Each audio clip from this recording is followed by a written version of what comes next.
Donc, notre deuxième thème, c'est sur un thème encore plus global des discriminations. Le sport comme vecteur de bonnes ondes, on est tous d'accord pour dire que dans l'idéologie globale, le sport, c'est un moyen de s'inclure dans la société, de rencontrer des gens. Enfin, c'est une bonne méthode pour apprendre dans la vie. Donc, quelles sont réellement les valeurs qui veulent être transmises par le sport? Et est-ce que tous les sports transmettent les mêmes valeurs? Est-ce que toutes les valeurs sont transmises dans les mêmes sports? À quel degré, à quelle puissance, on va dire? Est-ce qu'il y a une universalité dans toutes les valeurs qu'on veut transmettre dans chaque pratique? Et, voilà. Si quelqu'un veut directement prendre la main, peut-être Madame Buré. Alors, je vais citer un ami de longue date, qui a fait classe, c'est toujours que le sport n'a pas de valeur en soi, il n'a de valeur que celle des éducateurs qui le portent. Mais c'est sûr que les éducateurs sportifs, ils sont d'abord avant tout éducateurs et qu'ils ont à cœur de transmettre des valeurs et que le sport les permet. Il permet cette transmission parce que c'est un temps du présent et que méconnaître les règles empêche de jouer. Donc, il y a le respect des règles, il va de soi avec un sport comme un jeu. Donc, la notion de respect, elle est inhérente à la pratique sportive et à la rencontre qu'on a avec l'autre. Dans ce cadre-là, forcément, une transmission de valeurs. On peut penser par exemple au judo, qui depuis la nuit des temps a un code qui est combien de valeurs? Il y a 7 ou 8 valeurs qui sont dans le code du judo, je crois que ça s'appelle, qui sont le respect, l'unité et la confiance. Et c'est un des seuls sports où c'est vraiment ancré à ce même sport, justement. Par exemple, vous, Ousmane, est-ce que dans chaque sport par lesquels vous passez pour exercer votre métier, vous tendez à transmettre les mêmes valeurs aux mêmes personnes ou ça peut être différent?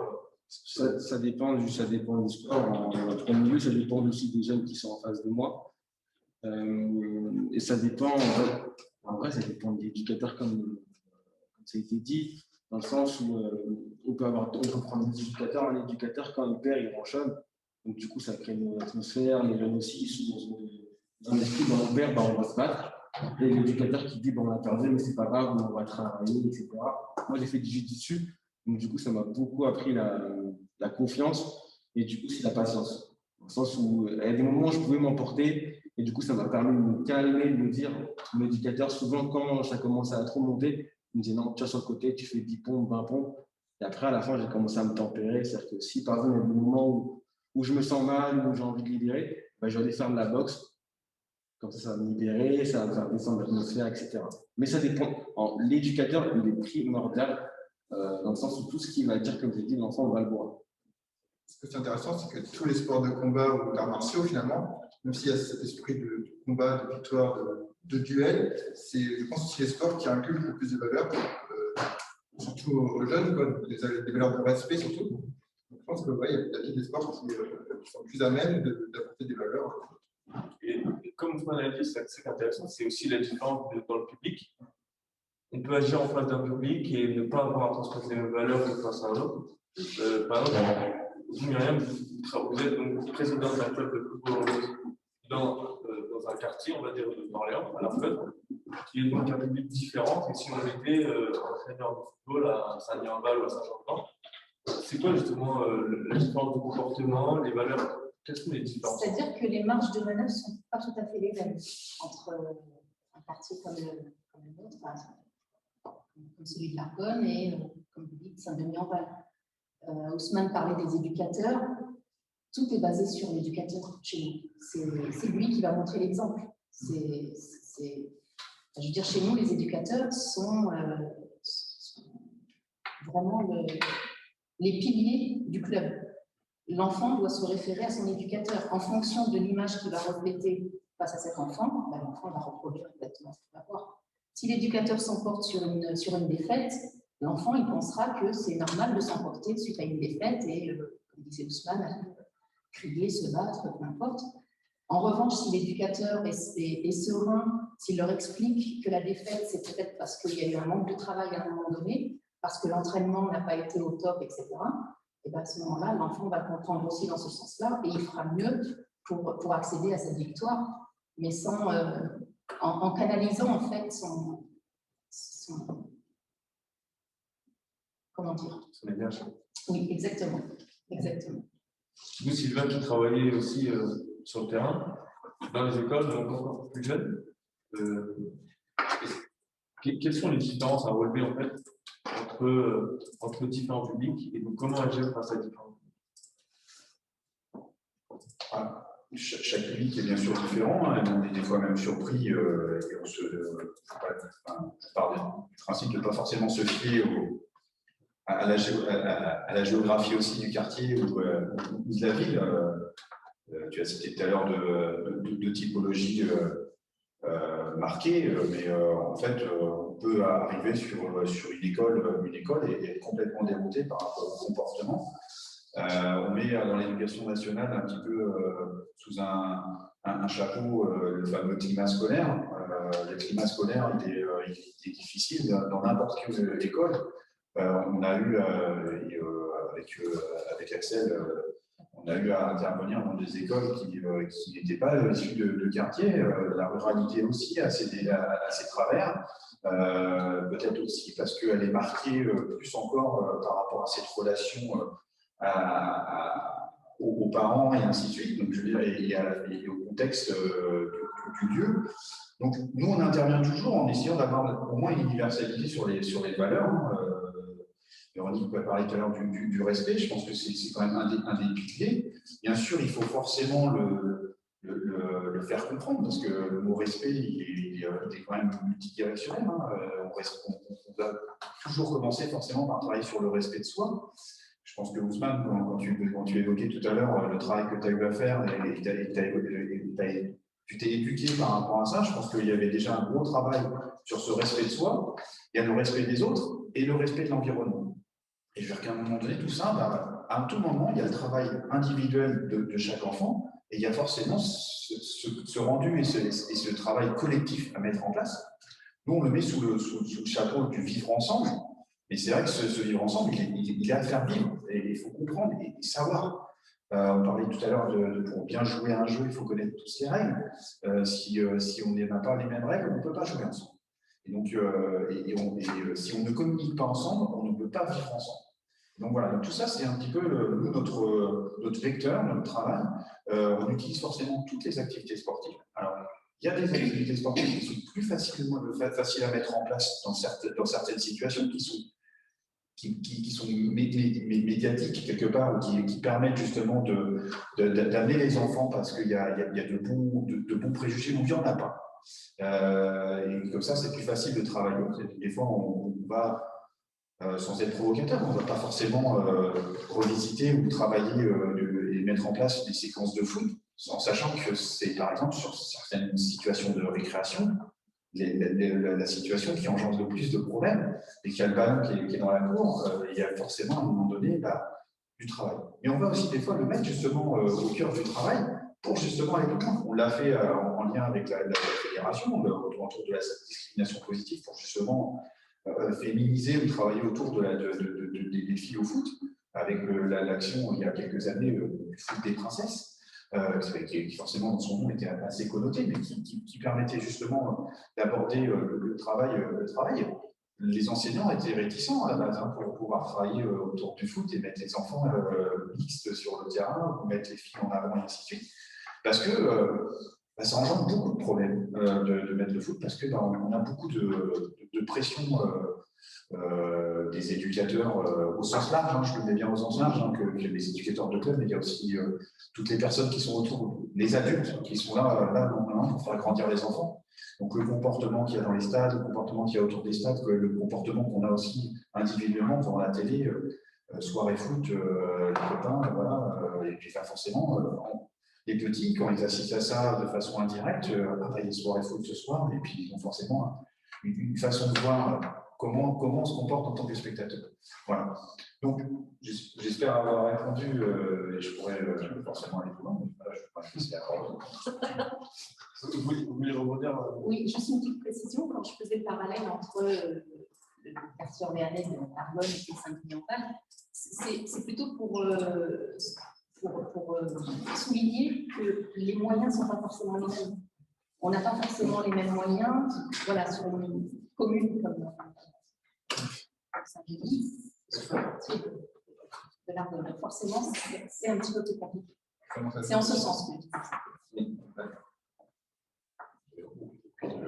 Aucune critique monsieur, sur les propos, mais Oui. c'est vrai qu'en fait, moi, l'expérience, je me retrouve des fois dans des situations très, très difficiles en termes de vivre ensemble dans des écoles qui, justement, sont censées avoir des moyens. Et finalement, les moyens ne règlent pas forcément le comportement des enfants. On a des fois des situations où, justement, on a une population assez aisée, on a face à nous, qui ne savent pas vivre ensemble. Il y a des fois une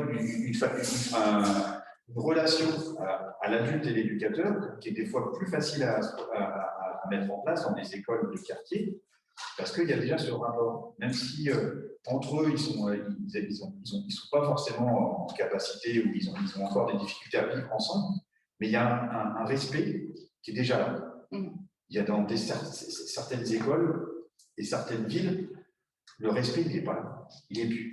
Il n'y a même plus une relation l'adulte. Voilà. Et c'est sur ça que je voulais évoquer qu'il y a au-delà des moyens, il y a au-delà du préjugé de dire oh là là, je ne vais pas à l'Argonne parce que ça va exploser, ou je ne vais pas à la source. Ousmane est plus sur le quartier de la source que leur parler aussi sur cette relation avec les jeunes. Mais voilà, c'est-à-dire que moi, de mon expérience, plus ou moins courte, plus ou moins longue, j'ai toujours beaucoup moins de mal à mettre en place une activité au cœur des quartiers, parce que en basant mon intervention sur le respect et sur l'intérêt à apporter sur l'activité qu'on vient, sur le rôle de l'éducateur et ce qu'on apporte vers eux, qu'à un public qui, de toute façon, ils ont tout. Ils ont tout, mais ils n'ont pas de respect, ils ne savent pas vivre ensemble. Et ça, voilà, après, je caractérise pas la suite, mais je veux surtout aller à l'encontre de ce genre de préjugés. Là, revenir un peu sur l'idée de ces valeurs qu'on souhaite transmettre par le sport, c'est une thématique qui agit et qui fait réfléchir énormément le mouvement sportif dans son ensemble. L'olympisme a modifié son slogan en parlant de ces trois valeurs, l'excellence, l'amitié et le respect. C'est donc qu'il y a vraiment une prise en compte, une volonté de transmettre des valeurs. Le football avec le prêt, plaisir, respect, engagement, tolérance, solidarité. Hein, je me rappelle plus dans l'ordre. C'est quelque chose aussi qui montre la volonté des dirigeants et des éducateurs avec eux d'avoir un rôle social. Et prendre en charge ce rôle social, le sport, ça favorise le lien entre les gens. Mais il faut le faire vivre avec cette idée de valeur. Penser que faire jouer à n'importe quel sport, ça va de soi. Il y a vraiment un travail de réflexion à avoir de la part des dirigeants comme des éducateurs. Pour faire un lien avec aussi le sport professionnel, on peut prendre par exemple, encore une fois, le foot, déjà on ne parle que du foot, mais le foot qui est quand même primordial. Le foot professionnel, aujourd'hui, pourrait dégager une mauvaise image aux plus jeunes, qui, par exemple, quand on regarde les attitudes de certains sur le terrain, qu'on peut voir quasiment que dans le foot, avec l'arbitre, par exemple, etc. Le week-end derrière, c'est les jeunes qui peuvent adopter le même comportement, donc c'est du mimétisme en fonction de professionnel. Donc, je vous pose la question, quelle est la responsabilité donc, du monde professionnel dans les valeurs à transmettre aux plus jeunes, que ce soit dans n'importe quel sport, donc par exemple dans le hand? Qu'est-ce que vous pouvez me dire là-dessus? Alors, moi, je pense qu'on a complètement changé, et nous, a priori, on travaille dans ce sens-là depuis de nombreuses années, parce que pour nous, les valeurs du sport et du sport pro sont fondamentales. Pour moi, c'est l'école de vie. Et on veut transmettre cette image d'une joueuse pro, c'est pas que c'est cool parce que je vois encore mieux et puis je prends mon salaire fin du mois et puis le reste du temps je suis sur mon canapé, c'est pas du tout ça. Et on le voit nous dans nos missions d'intérêt général, et notamment le rôle socio-éducatif et le rôle sociétal. On a un vrai rôle sociétal aujourd'hui. On n'est pas là que le sport pro c'est beau, c'est les paillettes, c'est pas du tout ça notre rôle. Et les joueuses aujourd'hui sont vraiment impliquées, déjà à travers montrer que quand on est sportif professionnel, c'est une hygiène de vie. Son corps, c'est son outil de travail, donc c'est primordial. C'est une gestion aussi du stress, c'est un travail de tous les jours. Et on transmet en fait ces valeurs-là, cette hygiène du quotidien justement aux jeunes, parce qu'on intervient dans les écoles et on ne leur montre pas que les paillettes. Je pense qu'on a vraiment ce rôle sociétal à montrer aujourd'hui. Et le sportif professionnel a vraiment cette mission aujourd'hui de partager c'est aussi son stress.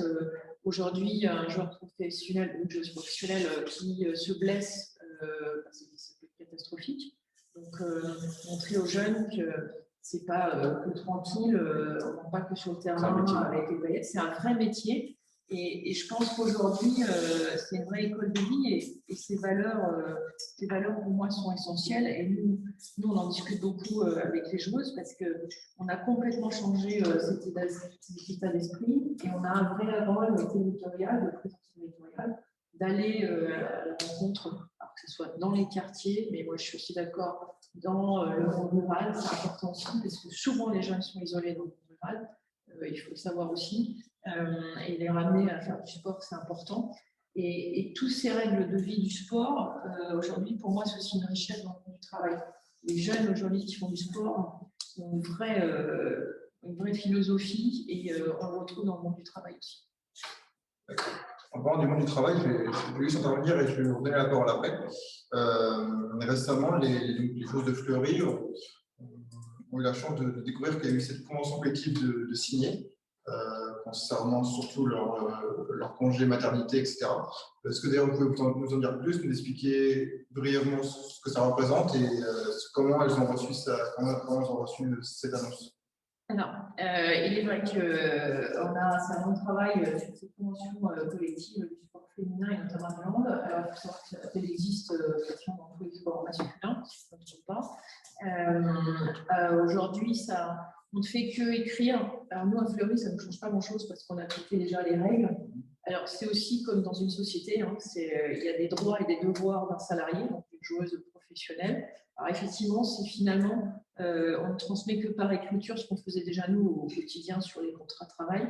Mais quelque part, c'est une belle avancée parce qu'effectivement, c'est une salariée, une joueuse professionnelle est salariée d'un club sportif et ça lui donne ses droits, mais aussi ses devoirs, comme tout salarié maintenant dans une entreprise. Donc c'est une belle avancée, c'est une première pour le sport féminin et on espère que les autres sports féminins vont nous suivre.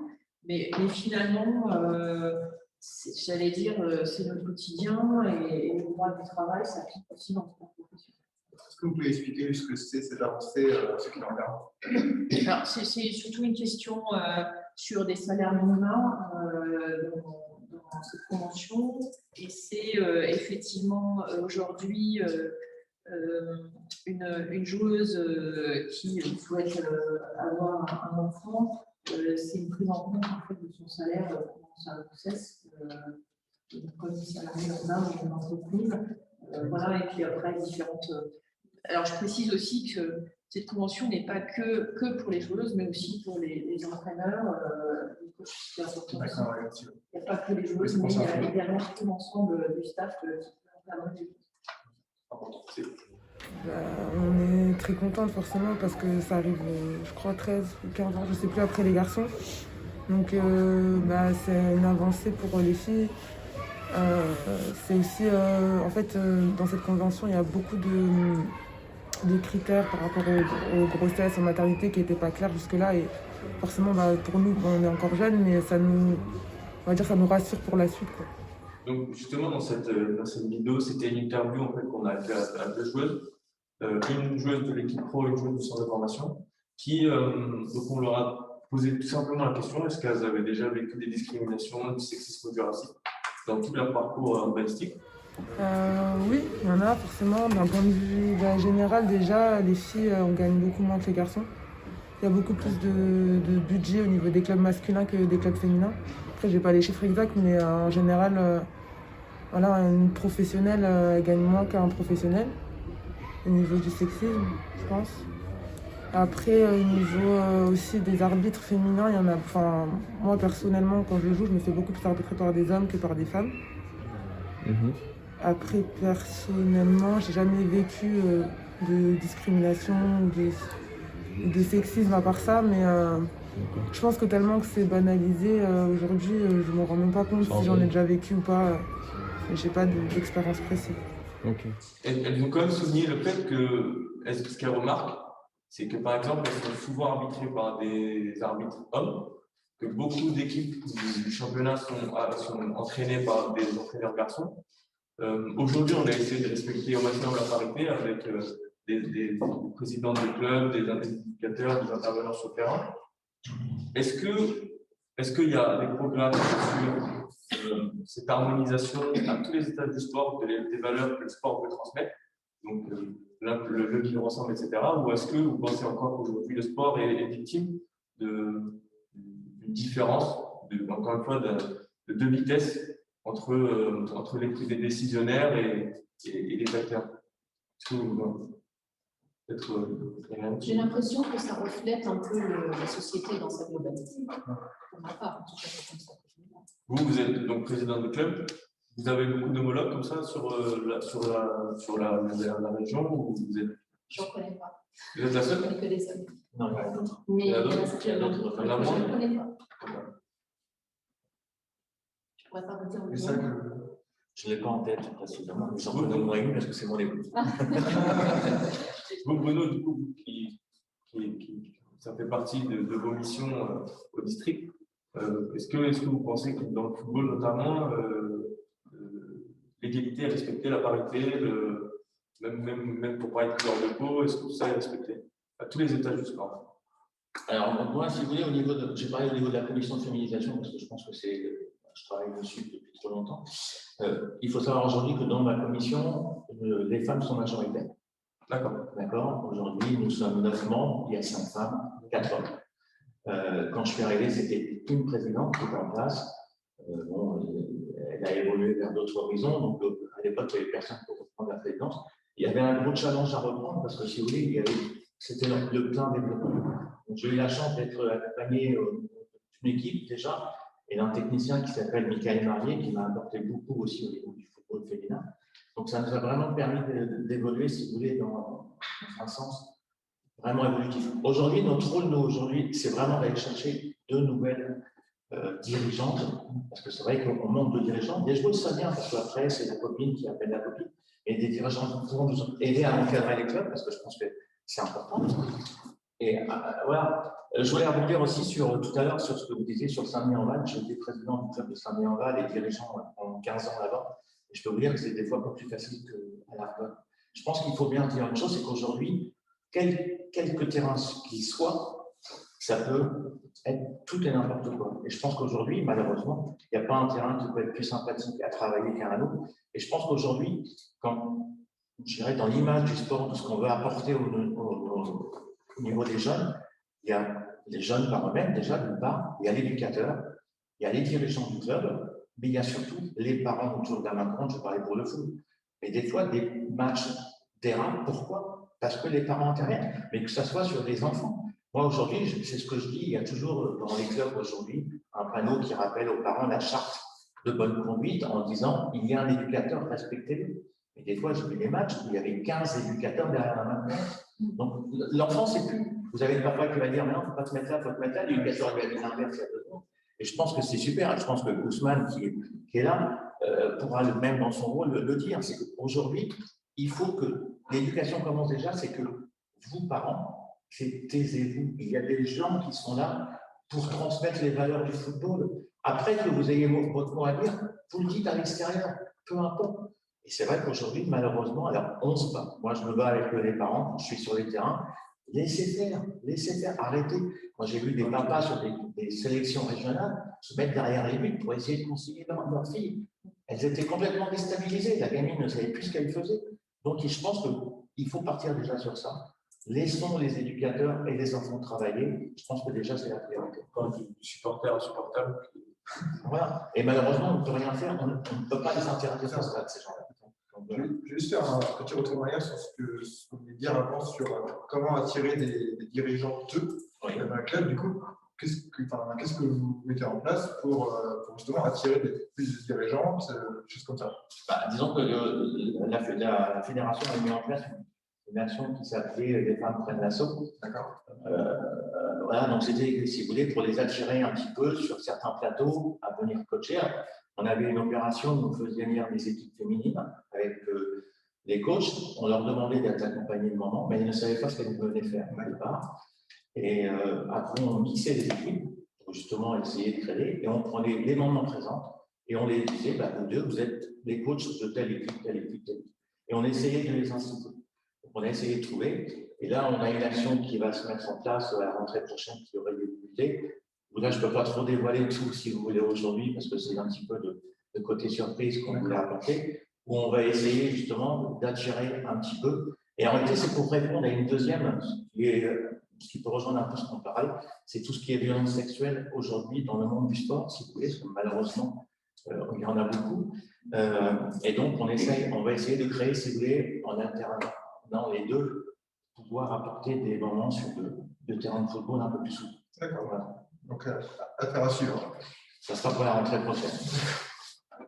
Pour revenir sur le monde professionnel et de la féminisation ou l'harmonisation, dans le handball, aujourd'hui, vous êtes présidente du Fleury. C'est combien de présidents pour les 14 clubs de Ligue 1 On est 3 présidents. 3 présidents. Je ne dis pas de bêtises, oui, c'est ça. Mais après, pour moi, c'est aussi c'est pas, il faut dire, parce que c'est bien féminin, il faut mettre des présidents peu. Moi, il y a des présidents qui sont très bons, il faut pas oublier, on est bénévole avant tout, donc c'est un vrai investissement. Et dans cette fonction, on investit aussi nos pulsions, enfin notre stress, il faut savoir tout gérer comme un patron d'entreprise. Moi, pour y revenir, moi, ça me fait toujours marrer quand je vois la première arbitre femme qui arbitrait un match de foot masculin, ça fait la une des journaux, quoi. J'ai trouvé ça très bien, parce que c'est comme si c'était un exploit. Aujourd'hui, effectivement, il y a beaucoup encore d'arbitres hommes qui arbitrent des matchs féminins, mais moi, ça ne me choque pas. Il y a une paire des jumelles arbitres qui arbitrent des matchs de hand masculin. Pour moi, c'est une évidence. Effectivement, il ne faut pas en faire la une des journaux quand l'événement se passe. C'est ça aussi, c'est le côté médiatique où on dit c'est presque un exploit. Voilà, c'est un arbitre, elle est dans son rôle de revêt un rôle. La tenue d'arbitre, c'est que ce soit un homme ou une femme, il y a le même respect à avoir, le respect des règles du jeu. Et je suis d'accord avec monsieur, souvent c'est autour du terrain, on a autant de coachs et je peux dire, en ce moment, on joue à huis clos, donc c'est un peu plus calme. Mais vous avez aussi 50 000 présidents dans les tribunes qui font mieux que vous. Moi, il n'y a pas de souci, hein, je le fais avec passion parce que j'étais handballeuse et que ce club me tient à cœur, mais c'est avant tout c'est un vrai investissement. Donc, c'est vrai qu'on est bénévole, hein, aussi c'est un club professionnel, je suis bénévole à 100%. Et aujourd'hui, c'est aussi une question de volonté. Et pour moi, il ne faut pas qu'il y ait de quotas dans le hand féminin en disant il faut prendre tant de président, pas tant de président. Comme on peut le faire aujourd'hui dans la politique. Pour moi, c'est une volonté d'y aller. Aujourd'hui, pourquoi systématiquement vouloir une parité chez les députés ou autres? Ok, c'est bien, c'est une avancée, mais c'est un peu forcer la main à dire il faut absolument. Ah ouais, de toute façon, cette place-là, ça va être pour une femme, parce qu'il faut qu'il y ait le quota. Et c'est ce qui me déplaît aujourd'hui. Le meilleur moyen, c'est de banaliser au lieu de... C'est ça, c'est de banaliser et puis même de dire il faut le vouloir, il faut prendre du temps. Quand on est président de club pro, c'est beaucoup de temps. Alors j'ai toute une équipe derrière, il n'y a pas de souci, mais c'est une volonté et vouloir le faire. Et pas dire il faut absolument que ce soit une femme à ce poste-là. Et Pour sur- arrêter de vouloir mettre la parité partout. Et dans le monde amateur, ou plus sur le terrain, à Sylvain ou Ousmane ou Axel, est-ce que vous sentez une parité ou est-ce que c'est pas du tout un tabou ou c'est comment vous sentez ça? Moi, pour mon club, je joue à Saint-Cyr-en-Val, du coup, et notre présidente, c'était une femme. Ça m'a pas plus. Il n'y a que des seniors, du coup, à Saint-Cyr-en-Val à ce moment-là. Ça n'a pas plus choqué les gens, c'était normal, quoi. Ça me choque. Franchement, ça me choque pas. Ça tend à s'améliorer, comme on dit. Je pense que la mixité reste l'idéal. La parité reste quelque chose d'un petit peu de forcé. Il faut laisser un peu fonctionner. Moi, ce qui me gêne toujours, c'est de retrouver, de tomber finalement sur une situation où il va y avoir qu'un seul genre de représenté. Moi, ça m'embête. C'est-à-dire que il faut de la présence et il faut que finalement nos structures soient une micro-société. Je veux dire qu'on est là, on est pas à parité, mais on est représenté filles et garçons dans la société. Je veux dire dans un club, il faudrait qu'on soit à l'image de la société localement et avoir une présence équitable et liée au tissu. On a échangé aussi avec Christophe Casson sur ce point-là, hein, sur est-ce que c'est difficile de coacher en tant qu'un homme, en tant qu'homme, une équipe féminine. Est-ce que une coach féminine arriverait à faire d'autres choses? C'est-à-dire qu'à un moment donné, il y a aussi à construire cette relation. Des fois, il y a besoin d'un homme dans un groupe de femmes et puis inversement pour adoucir, pour organiser. Donc il y a tous ces attraits. Moi, j'étais presque, le mot est d'actualité dans la bouche de nos ados, mais j'étais choqué. On a flirté le sexisme sur pas le dernier match de l'équipe de France de rugby, mais celle d'avant, où l'arbitrage vidéo avait refusé le dernier essai de l'équipe de France et qui finalement a fait perdre contre l'Angleterre. Je crois que c'était ce match-là. Et à un moment donné, dans les commentateurs, ça s'est sorti comme une tare quelque part, comme difficulté, parce que l'arbitre vidéo était une fille. Et donc ça a été précisé comme ça a été dit. Finalement, c'était la première fois qu'une femme prenait le rôle de. Et ça a résonné. Et j'ai eu l'impression que ce commentaire résonnait. Je me disais, alors là, elle va nous massacrer l'arbitrage parce que c'est une femme. On ne peut pas lui faire confiance. Et ça, je trouve que c'était une marque de sexisme. Et voilà. Et je le redis, j'ai été choqué. Et j'ai croisé les doigts parce que j'ai été choqué. Avant même la finalisation et l'arbitrage. Et c'est-à-dire qu'à un moment donné, je me dis, oh mince, ça va engendrer des problèmes parce que c'est une femme arbitre vidéo qui a retiré la victoire à l'équipe de France. Et donc voilà, il faut qu'on fasse attention à tout moment. Et justement, c'est normal qu'on ait des filles, des garçons à l'arbitrage, au coaching, et puis dans la question de diriger nos clubs. Deuxièmement, on a souvent tendance quand c'est une femme qui fait quelque chose, on a souvent tendance à dire cette femme journaliste ou cette femme. Alors quand c'est comme disait Véronique pour le foot, quand on dit foot, on parle masculin. Quand on dit journaliste féminine, ou alors si on dit c'est un homme, on dit juste un journaliste. Et on dit pas. En plus, ce genre, sur les arbitres ou même les journalistes, c'est ce qui est dit dans le documentaire de Canal+, qui est sorti dimanche. Je suis bonne salope, je suis journaliste. C'est ce que dit Marie-Bartholomé et plein d'autres journalistes femmes, c'est qu'elles disent qu'en tant que journalistes sportives, si elles font une erreur à l'antenne de prononciation ou de choses comme ça, les téléspectateurs vont se dire elle ne sait pas. Si un homme, par exemple, hier, Margoton, je pense qu'il a fait une erreur, je ne sais plus ce que c'était, eh ben, on sait qui c'est, entre guillemets. Mais on sait qu'il a fait une petite erreur. Mais alors qu'une femme, ça va être plus mal pris, ça va être plus difficile elle sait qu'avoir des attaques sur les réseaux sociaux, etc. Et c'est ce qu'il dit dans le documentaire. Le rôle des médias est important. C'est ça. Vas-y. On va passer donc à la dernière. Est-ce qu'il y a des internautes qui ont posé des questions ou non? Si il y en a qui veulent intervenir, n'hésitez pas. Surtout pour là, on va aborder le dernier thème. C'est un thème qu'on a déjà vu dans les grandes lignes, qui est le rôle de l'éducateur. Mais c'est pour aussi essayer de finir sur une bonne note et une belle histoire. Comment on pourrait définir l'objectif de l'éducateur à travers toutes ces problématiques et ces thématiques qui existent aujourd'hui? On pourrait même rajouter la digitalisation, les réseaux sociaux, tout ça. Quel est son objectif réellement? Quel est le vrai objectif de l'éducateur pour vous, Ousmane? Parce qu'il est éducateur. Moi, l'objectif, moi en tout cas, quand on est éducateur, c'est que les enfants ou les adultes que j'ai s'épanouissent. C'est l'objectif principal.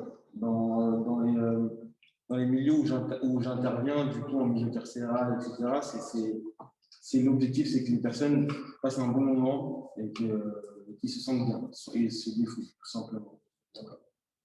Et juste aussi, vas-y, je voulais juste dire, du coup, quand tu parlais des réseaux auditeurs, comment éduquer les jeunes en tant qu'éducateurs, en sachant que les réseaux sociaux ou Internet globalement éduquent aussi un petit peu nos jeunes d'une bonne ou d'une mauvaise manière. Comment on prend ça en compte lorsqu'on est éducateur? Le virtuel commence à être un vrai danger dans notre société. Pour que ce danger puisse être contrôlé et maîtrisé, je pense que la responsabilité des parents est très engagée. La responsabilité du système scolaire était aussi très engagée parce qu'on a un enfant passe sur 24 heures, il passe quand même 12 heures au sein d'un établissement dans lequel il y a des portables, dans lequel il y a du réseau internet, dans lequel il y a l'accès à une information qui peut être de temps à autre virtualisée et perdre de son crédit.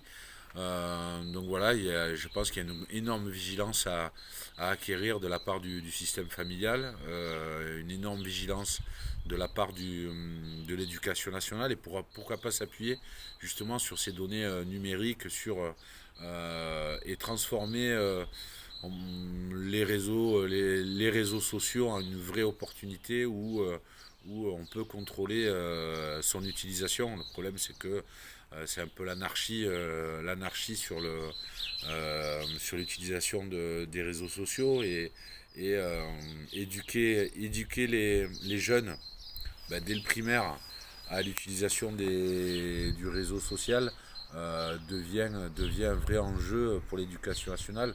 Ça devrait faire partie d'une discipline à part entière en CM1, CM2, comment utiliser le bon réseau d'information.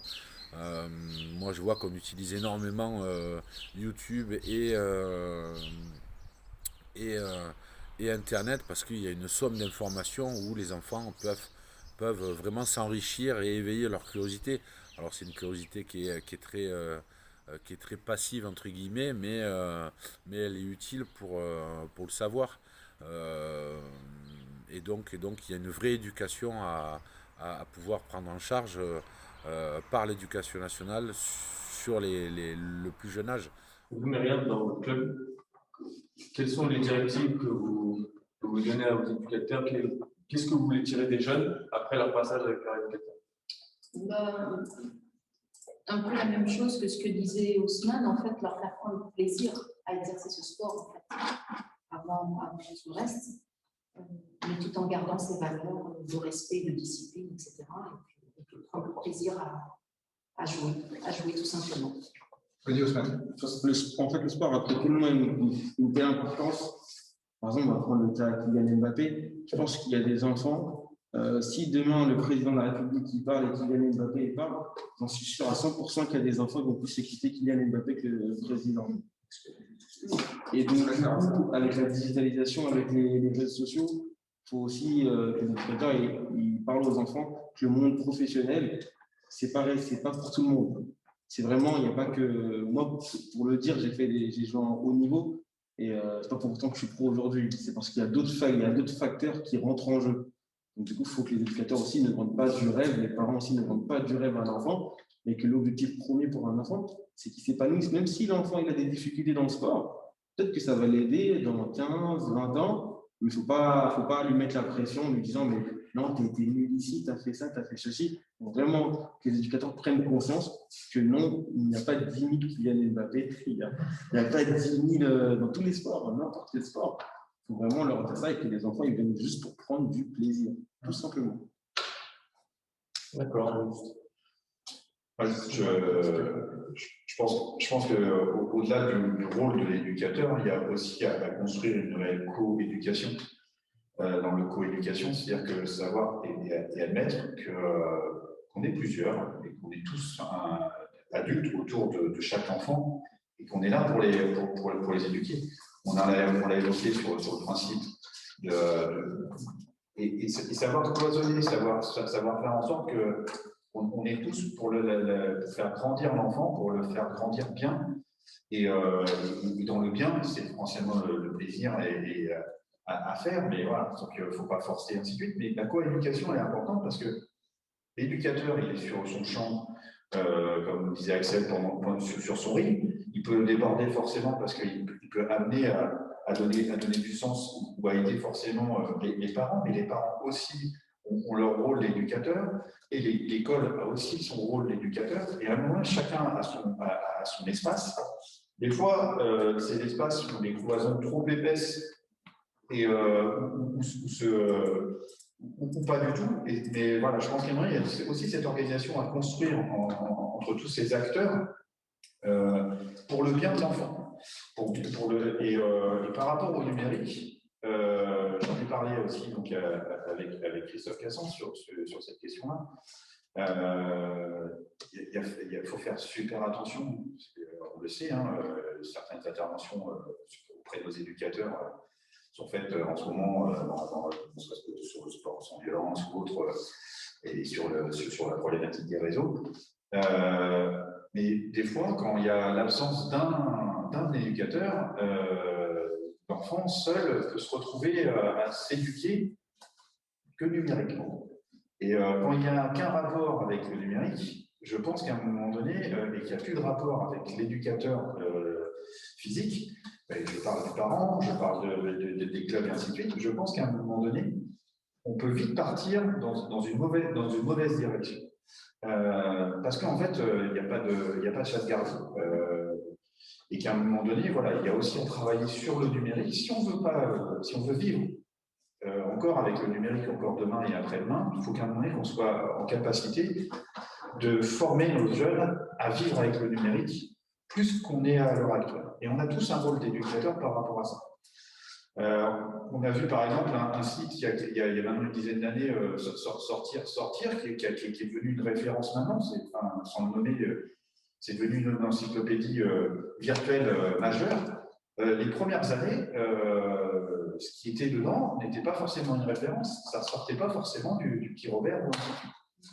Et ça a pris du galon, et maintenant c'est devenu vraiment une encyclopédie numérique de référence. Et comme par exemple aussi des sites autour de la santé et ainsi de suite qui deviennent de plus en plus parce qu'il y a des professionnels et des gens qui se sont mis autour pour faire en sorte que ça devienne vraiment une source irréprochable. Et donc il faut faire attention à cette source numérique quand elle n'est pas irréprochable, juste là. Et voilà. Quelqu'un va rajouter quelque chose? Moi, je voulais rajouter précisément, je pense que la première éducation pour un enfant, ce sont les parents. Et qu'aujourd'hui, il ne faut pas que les parents oublient que ce n'est pas en déposant leur enfant dans une salle de sport qu'on va les éduquer. Moi, je suis désolée de dire bonjour, au revoir à quelqu'un, une personne, et le respect des autres. Ce sont les parents avant tout. Et il y a eu, on débatte là-dessus. Et ce n'est pas le rôle de l'éducateur. L'éducateur, c'est cette passion du sport qu'il peut avoir. Évidemment, il y a des règles de vie aussi, mais c'est dans les règles de vie du sport. Mais l'enfant, en premier lieu, les parents, il ne faut pas qu'ils délèguent, que ce soit l'école ou le sport, ce rôle d'éducation. Alors, on l'a peut-être un peu perdu. Mais aujourd'hui, l'éducateur, c'est plus dans ce rôle effectivement, de pouvoir aussi réaliser les rêves, enfin, d'expliquer les règles de vie dans le sport, c'est vrai, les règles du vivre ensemble dans le sport, mais aussi montrer que, comme vous l'avez dit très bien, il n'y aura pas des Mbappé partout. Et c'est vrai que on peut faire rêver les enfants, mais l'éducateur a aussi ce rôle de leur dire il faut garder les pieds sur terre. Effectivement, c'est super, hein, le Mbappé, machin, c'est top, hein, les voitures, tout ce qui va bien. Moi, je le vois dans le monde du sport, et notamment le féminin. Aujourd'hui, un sportif pro, une sportive professionnelle, à un moment donné, ça s'arrête. Tant mieux si plus longtemps elle peut jouer, tant mieux, mais à un moment donné, le corps dit aussi stop. Et aujourd'hui, nous, on travaille beaucoup aussi sur ce rôle de reconversion des joueuses.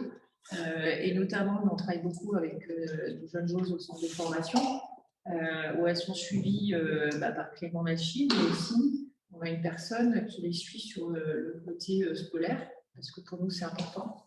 Il y a le sport, mais aussi le côté scolaire, il faut avoir les résultats. Et aujourd'hui, Clément Machine ou Christophe Casson peut dire à une joueuse non, tu n'as pas fait n'importe quoi à l'école cette semaine, tu ne joueras pas. Parce que, vous le disiez, c'est important. Et c'est un vrai rôle aussi sur l'hygiène de vie. Nous, les jeunes centres de formation, elles sont très jeunes, se retrouvent en appartement ou dans une maison à vivre ensemble. Rien que sur aussi le côté comment bien manger. Voilà, ça peut être de notre rôle. Le côté diététique, prendre soin de soi. Quand on dit faut aller chez le kiné, on va chez le kiné parce que c'est pas pour embêter la joueuse, mais c'est surtout pour son bien-être. Je rappelle, c'est son corps, c'est son outil de travail. Donc pour moi, le rôle de l'éducateur est là aussi, enfin, l'éducateur et coach. Mais il ne faut pas oublier les règles de vie de base aussi aux parents de éduquer. Un dernier mot peut-être pour cette intervention. Je pense qu'on a fait le tour. Merci beaucoup d'avoir accepté de jouer le jeu dans notre projet tutoré. C'était donc le clap de fin. C'était la dernière intervention dans ce projet. Merci d'y avoir participé. Et merci à Sylvain aussi qui nous a bien aidé et qui nous a bien guidé pendant cette année. Ouais, de rien. Je vais simplement préciser, c'est pas forcément pour mettre avoir le dernier mot. Hein, je pense qu'on parle, on a été un petit peu axé sur l'éducation de nos jeunes, mais je pense que l'éducation ne s'arrête pas et qu'elle est permanente. Je pense qu'on a aussi un rôle à jouer à éduquer nos adultes et tous les adultes tout au long de notre vie. Donc, et on a forcément nous-mêmes un rôle à jouer sur nous-mêmes, parce qu'on doit aussi bien évoluer, bien continuer à penser. D'accord, très bien. Ce sera le mot de la fin. On rappelle que cette table ronde sera aussi en rediffusion sur cette chaîne YouTube très prochainement. Donc, voilà, merci à tous d'être venus. On va se dire au revoir.